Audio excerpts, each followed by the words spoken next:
Hello, this is Ken Bailey again, the longtime hobby cartoonist, with another installment on the ongoing series of short films on creating your own comic strips, characters, and comic books. We've been talking about the Mighty Energygirl series. This is my ongoing series of comic books, vignettes, and other cartooning projects involving a middle-aged superwoman named the Mighty Energygirl, appropriately enough, otherwise known as Ellen Ann Peabody, formerly Ellen Ann Hubrowski, of a fictional version of Fairview, Illinois. Here's an example of a completed comic book. This is probably issue number 25. This is issue number 26. You can see how they're bound. Each one is roughly 25 to 50 pages. This is the most recent complete issue. This is issue number 27, which is interesting as this was the first issue to end in a cliffhanger. And in this folder, which we will look at in a moment, is issue 28, which right now is being created and is scheduled to be complete by Labor Day 2012, provided the creek don't rise. So, seeing as how we actually have one in process that I can show you, I thought we'd quickly flip through issue 27 to show you what a completed issue looks like, and then flip through issue 28 where you can see pages in various stages of completion. The first step, of course, is to write at least the nucleus of the story and then put the word balloons in. You then add the art around them and gradually tie the different pieces together into a complete book. It usually revolves around one central theme, and there may or may not be a moral or some sort of point in it. Issue number 27 and conversely number 28 deal with stolen Native American woodland flutes. So let's look at the completed issue. It's usually good to begin your comic book with a bio page. This should never be longer than one page, and it's the story of who your hero is and where he or she came from, so that people who are just reading this book with no past experience of your stories can get enough information to jump on the train midstream without losing anything, having enough from one page to understand the following story. This one tells how this person was born with advanced DNA that gave her a body with skills far and above mortal people, that everything from her strength to the oxygenation of her blood is much higher than normal. So she's not bitten by an insect or from another planet. She is merely a very powerful human being. And we then jump into the current story. Each one of these pages took from 3 to 4 hours to complete, not including printing time. The story opens with this man named Slim Evensong, who his hobby is the study and construction of Native American flutes, and he is exhibiting some flutes at the local museum. So he is being interviewed just before the flutes go in at this museum, and this is important because up in the North Woods, somewhere between Wisconsin and Michigan, there is a fictional native tribe called the Choctaws, and oil has just been discovered under their land. So the Choctaws are debating whether to allow drilling on their land or not, and there are some interests on both sides, Indian and Caucasian or white, that are both up to no good to try to force the decision. So there is a story of a fictional historic incident from the past where supposedly deviltry afoot over oil drilling led to some very unfortunate conflicts between the natives and the European descent people. And we then come back to how this gentle person, this Slim Evensong, explains that he has made some flutes to be a gift to the Choctaw Nation as a symbol that this time it's hoped the decision will be reached in peace and that outside influences will keep their hands off and respect the property owner's decision regarding whether there will be oil wells on their property or not. Okay, that sets the groundwork. Then we have a little fun. We've established in the past issues that the Lead news reporter is no fan of Energygirl and is therefore quite angry when the mighty woman shows up at the museum and all the other reporters flock around her. But since our hero is very humble, she says, I have no statement. The spotlight should not be on me. It should be on the artifacts. They're gone. They had been stolen from right out under her nose. So there is the obligatory trying to make a scene and make her look like a fool when all she wants to do is get out there, catch the crooks, and return the flutes.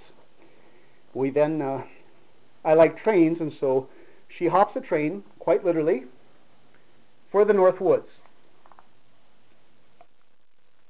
Have a little fun with the train crew, one of whom knows exactly what's going on because he's a longtime friend of the mighty woman. And then up here we reach the fictional northern Wisconsin town of Waukesaki. We find the mighty Energygirl's scheme to catch the crook, and it almost works. She does identify the guy. We know from past issues that she's a very gentle person, but she uses what's called the art of intimidation to try to scare people into surrendering so that she doesn't physically have to use actual force. Unfortunately, as we can see in the background, there is another train approaching, and with her massive strength, she seems to have the upper hand until she foolishly tells the guy to put down the bag of flutes, and he does right in front of the approaching train, forcing her to drop him and try to rescue the flutes before they are clobbered. And it gave me a chance to draw a few trains, which is always fun too. And well, the guy gets away, but our heroic woman runs into a mysterious stranger who turns out to be one Nick Surefoot, Cherokee Chocotee sharpshooter, and a member of the council. A Secret Service guy from the Indian Nation, and he tells her that he is hot on the case and asks her for the flutes, and when she tries to give them to him, she tests them first to make sure they still work, and they don't. See, the whole purpose of this is the way the real-life woodland flutes work. There is a removable part called the bird. You can see it coming off the flute in this diagram here. It is held on by bands, as shown down there. And as we educate Energygirl about how it works, we educate the public, because first, in real life, there is a man, his name is Jim Wilsing, who actually makes these flutes. He is a fan of the mighty Energygirl, and he shared his hobby with me. And as I looked at one of the flutes he had made, I was amazed that this little part comes off, and the little wheels started turning in my brain, crazy cartoonist that I am, that you could have a thief throw the flutes in front of a moving train, have the hero rescue them at great peril, only to find that the guy had shoved these little parts that come off, the birds, into his pocket and made his escape. So this leaves the issue with Energygirl feeling very dejected, symbolically slumped down next to a trash can, feeling like trash herself because she has failed to return the flutes so that they can be played at the council meeting, and it looks like all is lost. I usually have the back cover as a humorous, non-related to the story picture. Even though this is an older previous design of uniform, here we have a very muscular Ellen at the ironing board, grinning out at the viewers and saying, even strong women sometimes still iron clothes. Not all the time, but sometimes. Okay, that's what a finished book looks like. You're looking at more than 3 months of work here in my hand. Here we have the sequel. Now, I will write the story out in order, but when it comes to drawing the pictures, we jump around and do a little here and a little there. So we're about halfway through at this point, and as we go through, you will see some pages that are complete. Here's the cover to the new issue, and some pages that aren't, and they're not in any particular order of their completion. The first book was called Eagle's Tears, and this sequel will be called Eagle's Claws. There's the cover. Here's page 1. We open at a fictitious motor inn, the Up Norther Inn in the Northwoods, in our fictitious northern town of Waukesaki, as via a video telephone, Ellen Peabody talks to her husband Stan about her failed attempt as Energygirl to rescue the flutes. Even shows her leaping in front of the train from the previous issue. This serves the same purpose as our bio sheets, meaning someone who didn't get issue 27 and just gets issue 28 will be able to have enough of the story to know what's going on. Here's the next page. This is called the light inking black and white stage. Shows Ellen's conversation with Stan back in Fairview. Together they come up with a way to identify the identity of the robber. Page 3, the next day, as Energygirl, Ellen rushes into the council offices and finds that Nick already knows these facts. She says, "How did you know that?" He says, "The same way as you did, with computers and detective work. You think all we do is ride around and shoot bows and arrows?"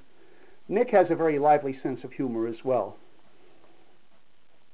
Ellen is then asked to go meet with some of the Chocotee women who have never seen her before and are quite amazed. Here we have, this is page number 4, where we see, often when I want to get a facial expression just right, I'll go ahead and do that and leave the rest of the page until later. We always do put the words in first so we can follow the continuity of the story. As you can see, there's some drawing yet to do for this page. But basically, the women start to swarm around Energygirl, just like the reporters did in the first issue. Just as back then, she says, "Don't pay attention to me, the spotlight should be on the artifacts," and the word comes out, "They're gone." Again. She says the one swear word she's allowed. Oh, crap. Here's a completed page, page 5. Energygirl and Nick Surefoot are dispatched to go find the flutes. Energygirl comments, "It looks like an inside job. You have a traitor," and Nick says, "A weasel," and Ellen says, "So how do we catch a weasel?" "We put out honey," he says. She says, "You wanted those flutes stolen, didn't you?" And then there's that wonderful moment of silence as she stares at him and he doesn't answer, and then with a slight grin he says, as you people would say, "Duh." Here's page 6.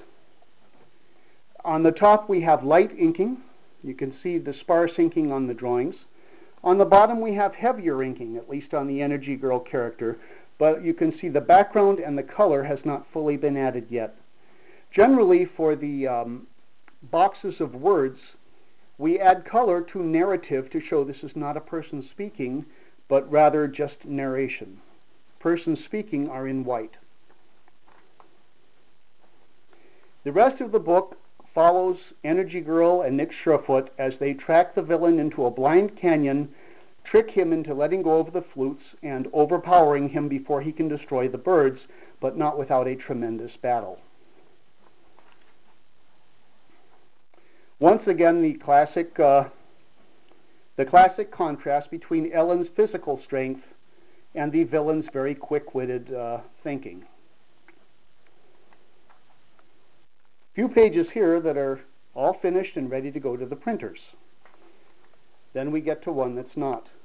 This is where the villain, who by the way is named Mr. Something Howard, I forget his first name, finds that they have led him into a box canyon. You know, most artists tend to rely on their own experiences and memories as they write their stories and illustrate them, and I made a major boo-boo here. I grew up in Colorado, and this is the way a box canyon would look in Colorado. This is not the way a box canyon would look in the north woods of Wisconsin. My bad. Fortunately, here we ask readers to just suspend their disbelief and figure that somewhere up in northern Wisconsin somewhere there's a box canyon like that. If you don't tell, I won't. Little trick down here, do you notice these 3 little boxes are actually one big picture stretching over all 3 boxes, but they have dividers in the middle of them as though they were 3 separate pictures. Sometimes we can have a little fun with just the design of the page like that. Here's page 11, a complete page. Villain firing at Energygirl. Now she's not on the same level as some of the heroes you're familiar with as far as strength or invulnerability, but she is bulletproof. The bullets do hurt, however. But she's basically saying, "You can't hurt me," and then the villain says, "I'm not trying to hurt you. I'm trying to hurt the other guy," bounces a bullet off Energygirl's shoulder, and manages to take out Nick's shooting hand, even though he's hidden behind a bluff there. Here's a page where we just have the text. This is the next page in the sequence, where Nick is wondering, since the villain is on the other side of a 30-foot chasm and Ellen can only jump 20 feet at a time, whether they should turn back. Ellen decides to bluff, and she makes a pun. Not all the good bluffs are in Utah. Puns are essential for superheroes. Get used to them if you're writing superhero text. Ellen then comes out into the open and threatens the villain. Here she's supposed to be perched on the side of a rock outcropping. Now, I can do the rocks later. I wanted to get Ellen's posture or pose right, so that's why I did her first. I haven't even put the balloons around the words yet. Sometimes if something is tricky, you want to get that out of the way right away and fill the rest in later.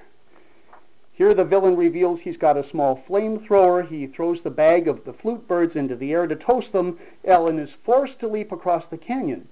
Obviously there's no canyon yet. That will come later. Again, I wanted to get the two characters' postures in first, because if I screwed that up, I just start a new page and start over again. This was fun to draw. Ellen is not able to make the jump. She falls short and slams into the rocks below the villain, who prepares to fire the torch at the birds as they come down. Obviously a lot of this picture yet to come, but this was worth it all. This is an angle I had never drawn the Superwoman from before. Being invulnerable, she's not hurt, just very embarrassed, but this is how I picture it would look like if she slammed into the solid rock outcropping. And then of course has to clamber up to catch the villain. And then here we have a complete page again, where he fires on the flutes. Ellen says, "Look out behind you." He says, "Not that old trick." And then, ah! That tired old gag, the gag of a gag that isn't a gag, has been in so many movies and so many stories, but it never wears out, so we keep using it. The fellow that inspired part of these stories, this is the page he's waiting for. He wants this page more than any other page in the book. Revenge of the Eagle. Attracted by the fire of the lit bag of birds, the eagle comes swooping down out of the sky and attacks the flamethrower, which of course is in the hands of the bad guy. We see a shocked Ellen still in the process of climbing onto the ledge. That pose was fun to draw. And then we see him toppling over the precipice. Now, my comic books are done in the style of the 1950s, meaning the hero will never kill or do physical harm deliberately to another human being.